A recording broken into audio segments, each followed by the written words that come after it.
ओम नमः शिवाय। 15 फरवरी को महाशिवरात्रि की तिथि पड़ रही है और उस दिन सनातन धर्म में महाशिवरात्रि का जो त्योहार है वो काफ़ी धूमधाम से मनाया जाता है। तो आइए इस वीडियो के माध्यम से हम लोग ये समझने की कोशिश करते हैं कि महाशिवरात्रि का जो दिन है, उस दिन हम क्या उपाय कर सकते हैं ताकि हमारी जो ज़िंदगी में कष्ट आ रहे हैं, उनका हम किस प्रकार से निवारण जो है वो कर सकते हैं। तो देखिए हमारे कुछ पुराणों में उपाय दिए गए हैं जिसको हम महाशिवरात्रि के दिन कर सकते हैं और जिससे हमारे को बहुत सारे अपने कर्मों से छुटकारा मिलता है, उन कर्मों का जो निवारण है वो हो जाता है। तो देखिए शिव पुराण, लिंग पुराण और स्कंद पुराण अगर हम इनकी बात करें, तो ये तीनों पुराणों में शिव रात्रि के लिए काफ़ी उपाय जो हैं, वो बताए गए हैं और हमेशा जब भी आप उपाय करें, तो उसमें इस चीज़ का हमेशा ध्यान रखें कि जो भाव है, उसका महत्व ज़्यादा है उपाय करने से। तो इसलिए जब भी आप उपाय करते हैं, तो जो आपका भाव है, वो बहुत महत्वपूर्ण हो जाता है और भाव के वजह से ही आपको जो रिज़ल्ट है, वो मिल पाता है। तो देखिए जो सबसे पहला उपाय है, जो आसान उपाय है, वो यही है कि आप शिवलिंग का शिवरात्रि वाले दिन जाके अभिषेक कीजिए। तो देखिए अभिषेक में सबसे पहले जो है, वो हम शिवलिंग का जल से अभिषेक करते हैं, फिर कच्चे दूध से करते हैं, उसके बाद दही से किया जाता है, उसके बाद शहद से, फिर घी से और फिर अंत में दोबारा से जल से। ये एक अभिषेक करने की विधि जो है वो शास्त्रों में दी गई है। अगर मतलब सिंपल वे में हम बात करें, जो कोई भी गृहस्थ आदमी आराम से कर सकता है।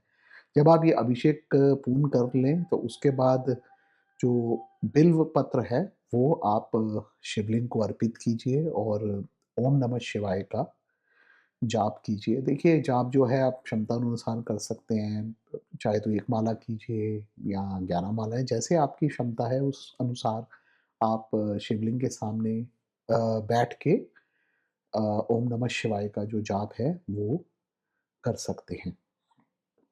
अब देखिए ये तो एक बेसिक उपाय हो गया जो हमारे पुराणों में बताया गया है और अगर इसके अलावा हम बात करें तो अ, शिवरात्रि वाले दिन उपवास रखने का भी बताया गया है और ऐसा बोला जाता है कि इस दिन अगर आप रात्रि जागरण करते हैं, तो उससे कई जन्मों के जो संस्कार हैं, जो हमारे कर्म हैं, वो कट जाते हैं और रात्रि में जागकर मंत्र जाप और भजन या मौन में रहकर ध्यान करना, इसका बहुत ही महत्व जो है वो हमारे शास्त्र बताते हैं और ऐसा करना काफ़ी अच्छा माना गया है शिवरात्रि की रात को।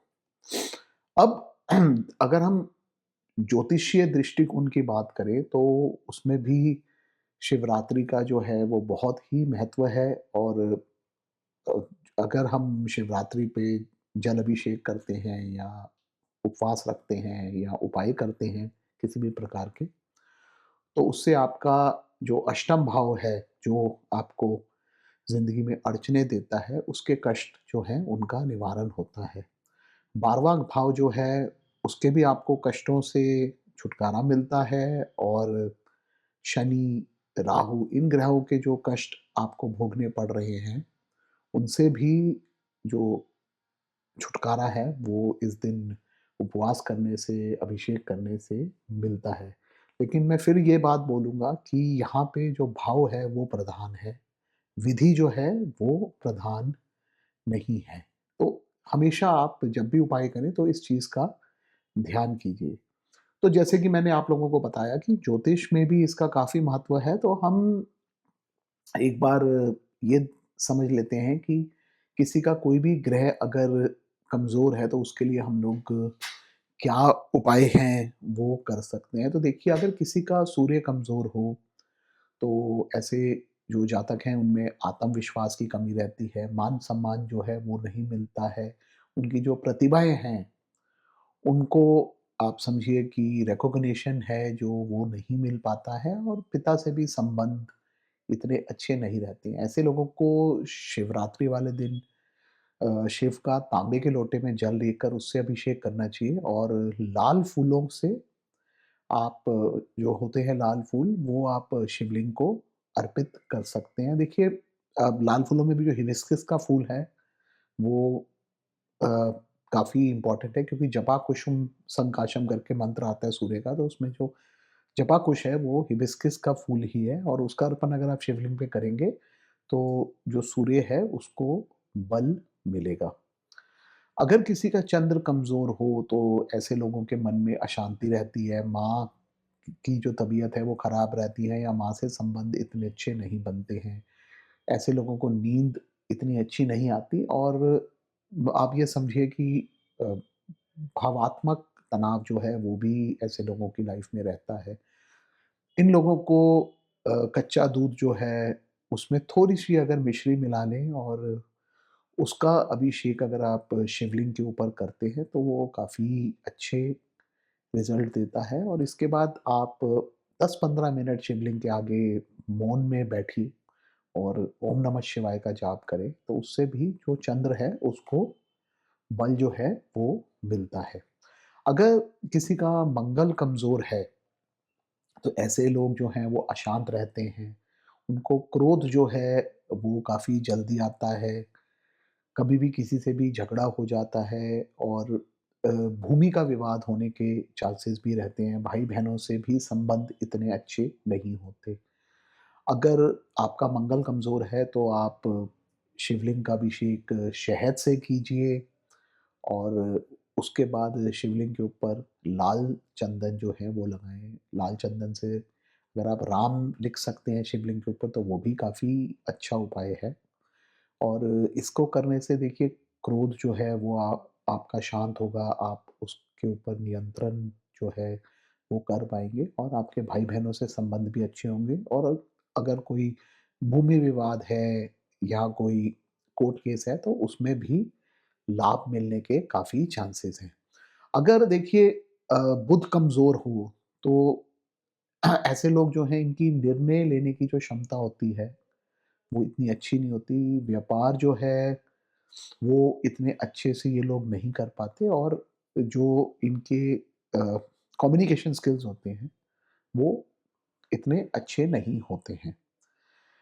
इन लोगों को जो बिल्व पत्र होता है, जो उसको अगर आप उससे आप शिवलिंग का अभिषेक करते हैं, 11 बिल्व पत्र चढ़ाएँ, हर बार ओम नमः शिवाय बोलते हुए और हरी मूँग की दाल या ध्रुवा जो है, उसको भी आप चढ़ा सकते हैं शिवलिंग के ऊपर और मूँग की जो दाल है, उसका दान कर सकते हैं।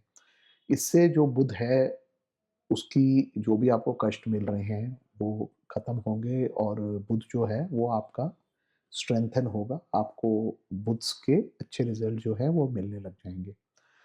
अगर किसी का गुरु कमज़ोर है, ऐसे लोगों की ज़िंदगी में देखिए भाग्य जो है, उसमें रुकावट आती है। कोई भी काम करने जाते हैं, उसमें आप लोगों को अड़चनें आती हैं और गुरु की जो कृपा है, वो नहीं होती ज़िंदगी में, तो इस वजह से सही मार्गदर्शन जो है, वो नहीं मिल पाता है।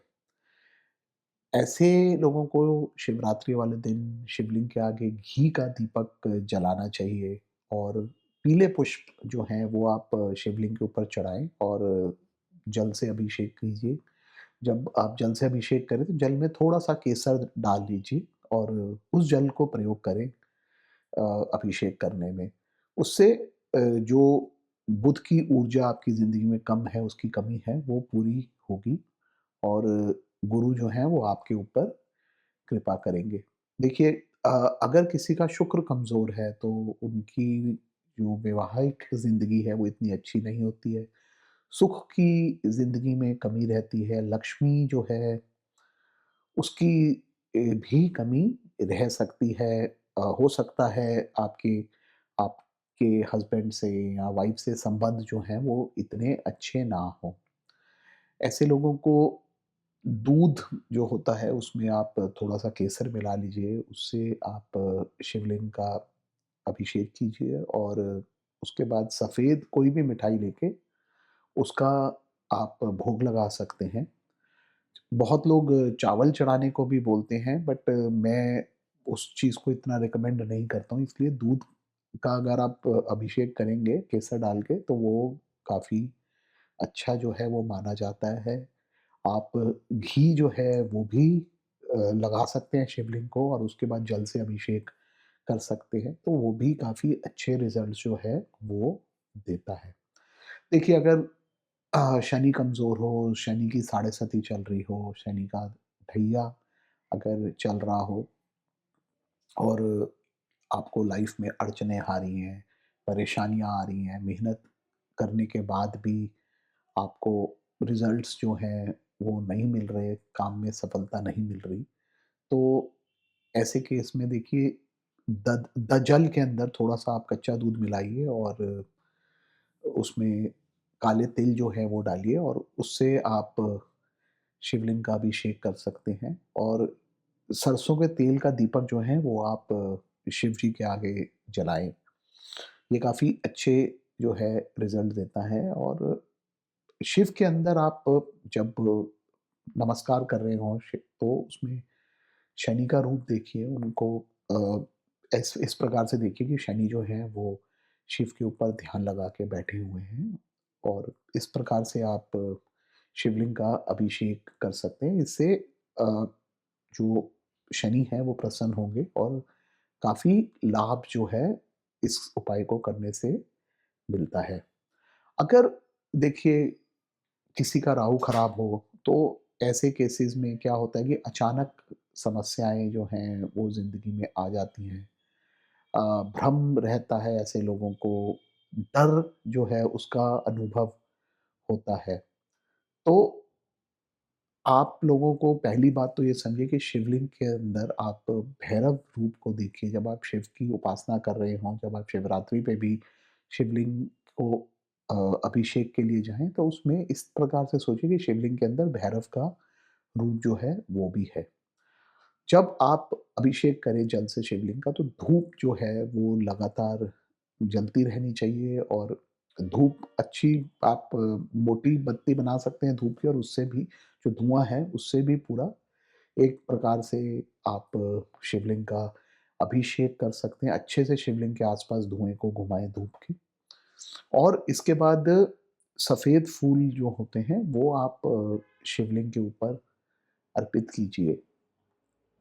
इससे उपाय को करने से आपकी जो ज़िंदगी है उसमें नकारात्मक ऊर्जा जो है, वो ख़त्म हो जाएगी वो और आपके जो लाइफ़ में अचानक परेशानियाँ आती हैं, समस्याएँ आती हैं, उनका भी निवारण जो है वो हो जाएगा। अगर केतु जो है वो कमज़ोर हो, तो ऐसे लोगों में अलगाव रहता है यानी एक प्रकार की डिटैचमेंट जो है वो रहती है और आध्यात्मिक उलझनें भी रहती हैं। ऐसे लोग जो हैं जब साधना करने की कोशिश करते हैं तो उनसे नहीं हो पाती है। कभी भी साधना या उपासना करेंगे तो ज़िंदगी में अड़चनें रहती हैं।